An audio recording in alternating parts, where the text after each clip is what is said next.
Gerência de Via aduna NACO, uma oficina que está especializada em desenhar aeroporto, é tarefa para atualizar o plano maestro existente, tendo em conta com o plano estratégico para turismo. O conceito de Blue Destination, crescimento de população e a determinação e ambição do colégio executivo para desenvolver a economia de uma maneira sustentável, com preservação de natureza e cultura. Den próximo luna, NACO está explorar 3 alternativas.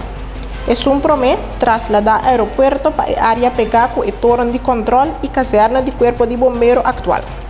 É de 2, ampliar o aeroporto existente com um terminal novo para tráfego internacional.